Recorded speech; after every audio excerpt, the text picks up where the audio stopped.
Hi, this is Majinoni, and here's my review for the X books that came out this week, which there were a lot. First up is we have Uncanny X-Men number 532, then there's going to be Age of X, X-Men 7, and Uncanny X-Force 4. I'm not really going to spend a lot of time with this one, just because, I've already made my opinions pretty well known about this one so far. And it's pretty much, the same as my feelings before. I think Land's faces are horrible at times. They're really goofy looking, like they look like they're high or something. His poses are just unrealistic. This pose here for the girl who's like the angel reminds me something out of Dragon Ball. Remember when Goten Trunks would do that fusion dance and bend like that, try to touch their fingers? Even the goofy mouths. It just, it just doesn't do anything for me. Now, I did like this picture here. I thought that picture was cool. But anyways, just to get the gist of what's going on here, you have the virus spreading through the mutants, and then you also have the Sebastian Shaw battle with Emma Frost and the company. We get an idea of who's involved with the creation of the virus, which, wasn't any surprise. And Scott's going to try to, obviously, find the cure. There's a battle with the Collective Man, which on one hand, I'm really glad to see the Collective Man being used, because he's never used. But, I think, this doesn't really do much for me. I think if there was a different artist, then I'd probably be a lot more on board with this book. Next up is Age of X Alpha. Now, the art goes from good, bad, to horrible at times. There's a lot of different creators in here, and it gives you a lot of backstory of what's going on. Like, the mask guy, his name is Basilisk, and that's really Scott Summers. He was being used by Arcade to kill mutants, execute mutants, because they cut off his eyelids and then open up his mask, and then his optic beams would fly out unrestrained. I love the use of Arcade. I miss Arcade, and I don't think we get enough of him. There's also a short story with Cannonball and Paige. Then there's a Wolverine. Apparently, they created a cure for mutants, so Wolverine goes in to take it down. And just so you guys know, even though I just realized I skipped all of this earlier, the Age of X is just basically another future Days of Future Past. It's a timeline where mutants are hunted to the point of extinction, and this is their last stand. And I don't really see anything original that's going to come out of this book. Fine, you created Basilisk instead of Cyclops, but to me that's not original. That's just, okay, what do we need to do to change things up a little bit?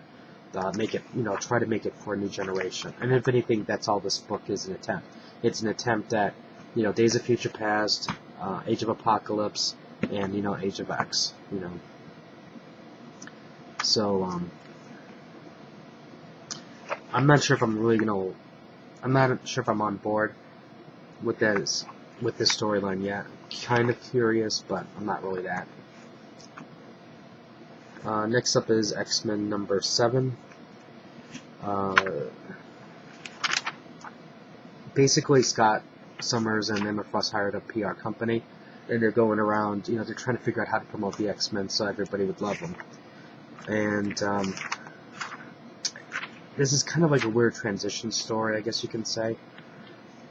And the one thing that I really enjoyed, and which was a total surprise, was obviously the guest star Spider-Man at the end.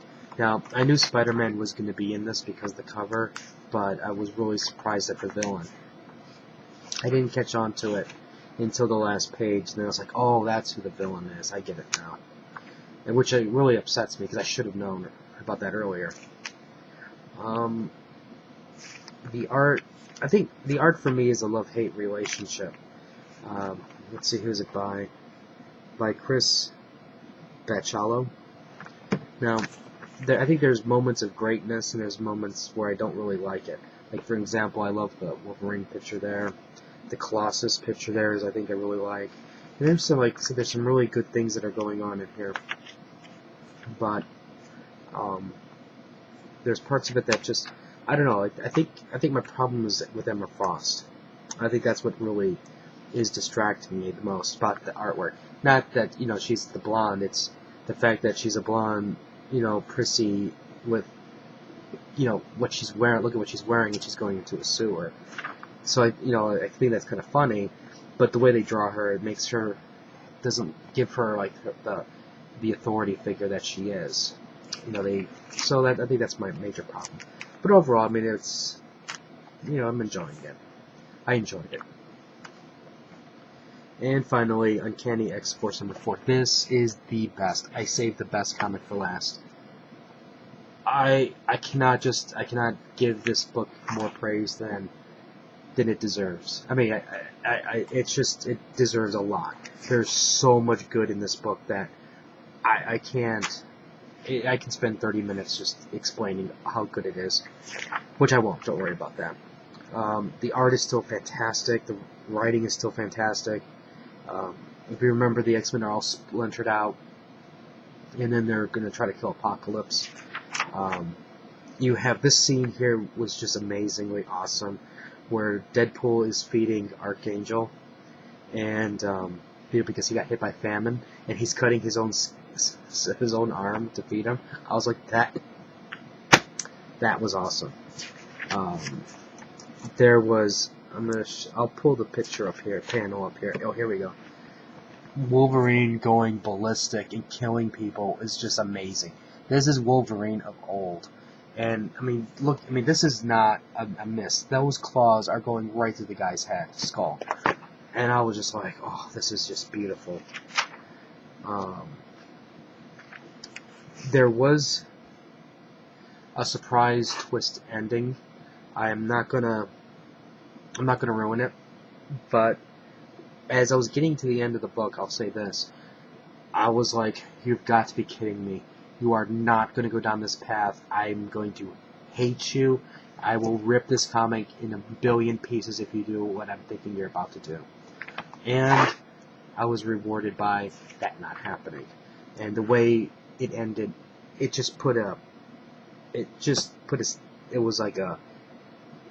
was just awesome. That's all I can say. I can't even think of the right words other than it was just amazingly awesome. This is definitely going to be bought in the hardcover because it was just so good. So good. I just wish that the other X books could be like this. If the other X books could have this level of quality, I would just be amazed. I'd be happy. And I'd be broke. So, if you have any comments or questions, let me know. Rate the video up or down. Let me know what you think. And which was your favorite X book that came out this week. And let me know. And until next time.